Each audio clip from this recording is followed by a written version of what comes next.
Hey, for all the authors that are listening out there, I wanted to share with you this great email that we received here at the Reading with Your Kids podcast from Dr. Linda Mubarak. She is a past guest and the author of Maxine's New Job. Here's the email.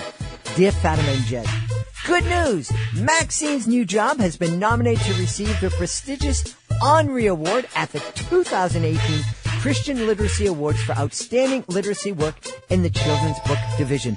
I sincerely believe your certifying Maxine as a great read helped bring increased social media attention to the book. Thank you for the exposure and the great marketing. We are so happy for Dr. Linda Mubarak that her book, Reading with Your Kids Certified Great Read, Maxine's New Job, received this prestigious recognition. We would love to help your book receive that same kind of recognition. If you are interested in having your book considered for our Reading with Your Kids Certified Great Read program, please visit our website, readingwithyourkids.com. You can click on the contact button, send us a note, and we'll send all the information back to you, or you can go right to our Certified Great Read page on our website. It's fun, it's easy, and it is really an effective way to let the world know that your book stands out above all the rest. The Reading with Your Kids Certified Great Read program. Reading with Your Kids. Hey, so great to see you. Come on in, have a seat and relax. Hi, my name is Jed Lee, and this is the Reading with Your Kids podcast in iTunes #1 Kids and Family Podcast. This is STEM Week, a week dedicated to helping our kids learn to love and feel comfortable with science, technology, engineering, and mathematics. We have a spectacular guest to help us today. She is the host of Xploration Out of Space on Fox. She's also the author of Ada Lace and the Impossible Mission. She's known as the Space Gal, Emily Calandrelli. This episode of the Reading with Your Kids podcast is brought to you by The Great Maritini, the delightful new children's book from Jed Lee. The Great Maritini is a fun and touching story about Sam, a lovable but far from perfect magician. He is known throughout the land as the Great Maritini. Despite his many onstage mishaps, Sam never gives up on himself, and as a result of that grit and resolve is able to dazzle audiences with his amazing transformations. Sam also has a kind heart who cannot walk away from anyone in need, and soon learns that the greatest transformation is transforming feelings of caring into action to help another human being. The Great Maritini is available exclusively as an ebook from Amazon.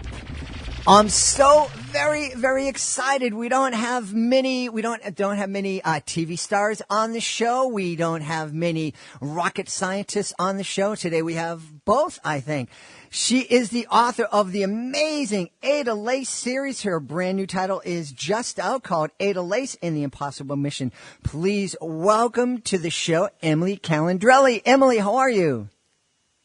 I'm good. How are you? I'm excellent. I mentioned that you're a TV star. You are executive producer of Xploration Out of Space on Fox, and you're also a correspondent on Bill Nye Saves the World.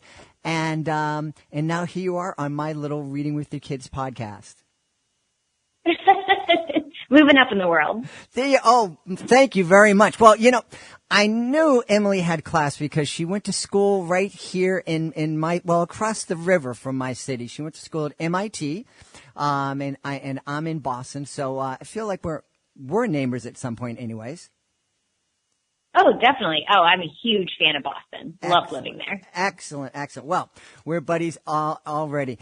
Tell us about Ada Lace and the Impossible Mission, please. Yeah, absolutely. So this is the fourth book in the Ada Lace adventures, and the entire Ada Lace series is about this third grader, Ada Lace, who loves science and technology and builds her own robots and gadgets to solve mysteries that are happening in her life. Mm-hmm. And so this fourth book is just the next adventure in the series. And in this one, Ada and her friend Nina and her neighbor Milton developed this class project, and they're afraid, Ada and Nina are afraid that Milton has sabotaged it in some way, because Milton is pretty devious in his ways, and so they kind of perform a mini heist in their school to try to retrieve their class project and see what Milton has done to it. And so it's very much like a mini heist that Ada and Nina performed themselves with various gadgets that they have created and brought with them. So yeah, it's a pretty fun series where kids who read them will go along with this mystery, go along with this adventure, and just learn about a little bit of science and tech along the way. Excellent. I love books that spark the imagination and that really inspire kids to be curious. Exactly. Yeah, that's what these are all about. I like to say that these books inspire accidental learning, where you don't realize that you are learning because you're just kind of enthralled with this fun adventure, this fun mystery, this fun book, and you don't realize that you're just learning a little bit about science and tech along the way. Yeah. In some ways, I think that kind of accidental learning can sometimes be the best kind of learning. Yeah, it really can. It definitely can, because that's the most natural way to learn about things, because in everyday life we have to learn about various science and tech related things, and it's just a natural part of life. Not all learning happens in a classroom through a textbook. And so by reading about these fun adventures, you can realize that curiosity is all around us. There's opportunities to learn all the time. Mm-hmm. Yeah, one of the things, I was just earlier listening to a podcast with Neil deGrasse Tyson, and someone that I know you've appeared with. And one of the things he said is that traditional schools kind of take away that kind of natural curiosity that we have, and it's more just sit down, learn this, spread it back to us, as opposed to teaching kids to kind of look at things and be curious and to explore different options. Yeah, it's hard, because I think that there's no right or wrong way to teach kids how to be curious, and this standard form of school probably works well for, the majority of kids. But there is this missing element of allowing kids to be naturally curious on their own, to work and imagine and think and innovate without, very hard structure that we have during school. And so it's a hard thing to create, and it's, we already ask a lot of teachers in this world. My brother's a high school teacher, so I kind of have a grip on how much we ask of teachers today. And so it's hard to, be asked more of them, for not just to do the strict things that we need to teach, like Common Core and all of the various things that kids need to learn along the way, but then to be like, whoa, you should also allow them to be curious without the structure and do all these additional things. So I get what he's saying there, and it's an important point, but, not all teachers, not all areas can facilitate that. Now, I'm curious, what drove you to start writing books for kids? Yeah, so my background's in science and engineering. I have 4 degrees in various science and engineering fields. And so when I was a kid, I loved reading adventure books. I loved reading mystery books. I loved sci-fi and fantasy and all that stuff, but there weren't a lot of stories where girls were the main character. I think of the stories that were impactful when I was a kid, and I think of things like Star Wars and Star Trek and Lord of the Rings and Harry Potter, and even cartoons like Rugrats and Pokemon and Hey Arnold, and all of these things that were really impactful for me as a kid and that were relevant in culture at the time. They were great, and I loved them, but all of the main characters were boys and men.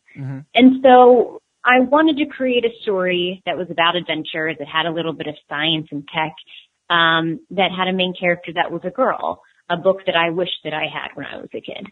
Absolutely. And one of the things we hear these days is, there's a real push to engage girls more in science, technology, engineering, and mathematics. Do you have a sense, do you have an idea of where that gap came from, or where it started, where at some point girls were not encouraged, or girls drifted away from science and technology? Was it a drifting? Were they pushed? What's your thought? Yeah, well, I mean, the beginning point was that women weren't allowed to work. Mm-hmm. That is our starting point. And then you go from there, and then women are allowed to work in certain fields, and they traditionally go to fields that feature the standard nurturing type of work that women were thought to only be good at. And so you have teachers and nurses and secretarial positions. Those were like the only fields that were open when, you know, my parents' generation mm-hmm. was young and their parents' generation. And then all of a sudden science and tech fields started to be a little bit open to the idea. And so, you know, you start from a point that women aren't even allowed to the point where, okay, we'll tolerate you. It's going to be a hard uphill battle from there. And so even today, we're still fighting that uphill battle. And you have various factors that create this divide in gender in STEM fields. And so, yeah, I mean, I could probably talk all day about all the factors that contribute to why we have a divide with women in STEM today. But I have hope that it's changing in the future. I see more representation in books. Publishers are publishing books like mine, where we have science stories where women are at the lead. We have movies where we have like sci-fi movies like Star Wars that have more female-led storylines. We have action book heroes where, I mean, there's a lot of more, there's more women in media representation that I'm seeing. There's more books and toys and science kits that are geared toward little girls and marketed toward little girls. So I'm hopeful for the future, but yeah, we're not quite there yet. Yeah. Well, certainly having someone like you in the spotlight, I'm sure helps get that interest and helps makes that societal shift. I hope so, yeah. I mean, with my TV show, so I'm the host of Xploration Outer Space, which is a TV show on Fox. It airs Saturday mornings all across the country in 100 million households. And so every Saturday morning, I am welcomed into, you know, families' living rooms where they learn about science and space exploration from a woman who has a degree in this stuff. Mm-hmm. And so their little kids grow up thinking it's totally normal for a woman to be passionate about science, to speak intelligently about science and space exploration. And all of a sudden that representation, you know, changes the minds of little girls and little boys across the country to imagine that, oh, a woman who likes science, that's a totally normal thing. I grew up with someone who liked science that was a woman. Mm-hmm. One of the things we do here on the podcast is really inspire parents to read with their kids. And that's something that, you know, most parents understand. Well, when my baby's little, I need to read to them. They can't read by themselves.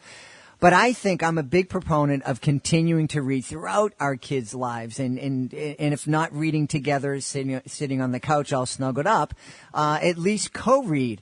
And what would you say are the benefits of a parent and child co-reading the Ada Lace series together? Yeah, absolutely. So, I mean, for our Ada Lace series, every single book has one really cool feature where in the back we have, it's called Behind the Science. And it's basically like a glossary in the back for the science that's brought up throughout the book. Mm-hmm. And so as the child reads, we speak a little bit about various science theories or various technologies. And if the kid wants to learn more about that, then she can look at the Behind the Science in the back. And it's written in from my perspective, where I've had experience with this science and technology or these various experiments or projects. And so with the parent can read that to their child and really get involved, because a lot of the Behind the Science portions, they say, if you want to learn more, go to this website and try it out yourself. And so with the parent involved, they can help their child really get involved with the science that's in the book. Yeah, absolutely. I have to tell you, as you know, when I was younger, I was in school. I really felt intimidated by science, and again, it was kind of what we were talking about earlier. I just felt overwhelmed by it. But now, I find as an adult and as I'm just encountering things. My wife and I just came back from Panama, and I spent the day staring at the Panama Canal and the locks and thinking about the engineering and the science that makes that happen. And I'm just overwhelmed. And I just find the science around us so mesmerizing and spellbinding. Yeah, absolutely. I mean, it's fun to be able to explore new places and learn about new things like that. That's the best part of going to a new place, is learning about all the new things that you're seeing. Mm-hmm. And so, yeah, when you have the ability to explore, taking that extra second to teach your kids about what they're seeing, what's around them, that makes all the difference. Yeah. Now, there are 4 books in the Ada Lace series, and the latest one is just out, Ada Lace and the Impossible Mission. Tell us just a little bit about do folks need to start at the beginning? Can they pick up book 4 and enjoy that without having read the first 3? Yeah, I mean, we certainly write each book in such a way that if you haven't read any of the other books, you can still enjoy the story. Mm-hmm. But there are some things that build along through the books. For example, Ada starts building a robot in book 2, and that robot becomes a common theme and a common character throughout the books. And so if you're not there in book 2, you don't maybe quite understand the origin of that robot. But yeah, there are certain things that you will appreciate more if you start from book 1. But all the stories are written in such a way that if you just pick up the 3rd or 4th book, you'll be able to enjoy it. Awesome.